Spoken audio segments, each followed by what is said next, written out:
Hi అండి, welcome to బానోలోక channel. అందరు ఎలా ఉన్నారు? నేనైతే చాలా బాగున్నాను. మీరు కూడా బాగుండాలని మనస్ఫూర్తిగా కోరుకుంటున్నాను.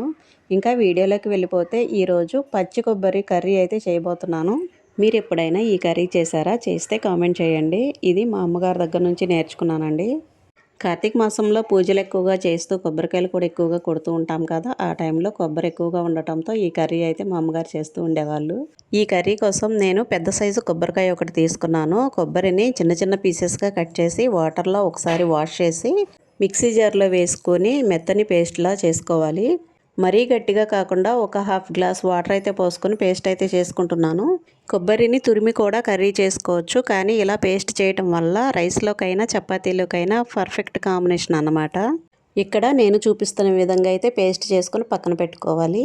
నెక్స్ట్ 2 మీడియం సైజు ఆనియన్స్ని ఇంకా 4 పచ్చిమిర్చిని సన్నగా తరిగి పెట్టుకున్నాను. నెక్స్ట్ ఒక కళాయిలో ఆయిల్ 2.5 చిట్లు వరకు వేసుకోవాలి. ఈ కర్రీకి ఆయిల్ కొంచెం ఎక్కువే పడుతుంది.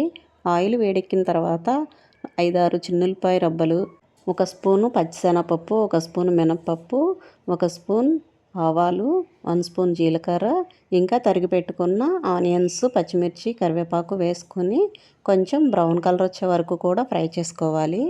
నెక్స్ట్ ఇందులో ఒక స్పూన్ అల్లం వెల్లుల్లి పేస్ట్ కూడా వేసుకుంటున్నాను. ఇది కూడా కొంచెం పచ్చివాసన పోయే వరకు కూడా వేయించుకోవాలి. మనం ముందుగా పేస్ట్ చేసి పెట్టుకున్న కొబ్బరి పేస్ట్ని కూడా ఇందులో వేసుకోవాలి. టేస్ట్కి సరిపడా సాల్ట్ 1 స్పూన్ వేసుకుంటున్నాను. ఇదైతే మాకు పర్ఫెక్ట్గా సరిపోయింది. ఇంకా సాల్ట్ ఎక్కువ తినే వాళ్ళైతే ఇంకొంచెం వేసుకోవచ్చు. మూత పెట్టి 2-3 మినిట్స్ ఉడికించుకున్న తర్వాత 1.5 స్పూన్ కారం వేసుకుంటున్నాను. ఈ కారం కూడా కర్రీ అంతా కలిసేలాగా కలుపుకొని పచ్చివాసన పోయే వరకు కూడా ఒక 2-3 మినిట్స్ ఉడికించుకోవాలి. మధ్య మధ్యలో తిప్పుకుంటూ ఉండాలి, లేదంటే అడుగు మాడుతుంది. మిక్సీ జార్లో పేస్ట్ వేసుకున్నాం కదా, అందులో ఒక హాఫ్ గ్లాస్ వాటర్ పోసి ఆ వాటర్ని కర్రీలో పోసుకుంటున్నాను. గట్టితో ఒకసారి కర్రీ అంతా తిప్పుకొని మూత పెట్టుకొని ఆ వాటర్ అంతా దగ్గర పడే వరకు కూడా కొంచెం సేపు ఉడికించుకోవాలి. ఫైనల్గా 1 స్పూన్ ధనియాల పౌడర్ అయితే వేసుకుంటున్నాను. ఇందులో ఇంకా ఎలాంటి గరం మసాలా అయితే వేయలేదు. కొత్తిమీర ఉంటే వేసుకోవచ్చు, నా దగ్గర అయితే లేదు, నేను వేయలేదు. కర్రీ అయితే రైస్లోకైనా చపాతీలకైనా పర్ఫెక్ట్ కాంబినేషన్ అనమాట. మీరు కూడా ఒకసారి ట్రై చేసి మీ ఫీడ్బ్యాక్ని తెలియచేయండి. వీడియో నచ్చితే like and subscribe. Thank you.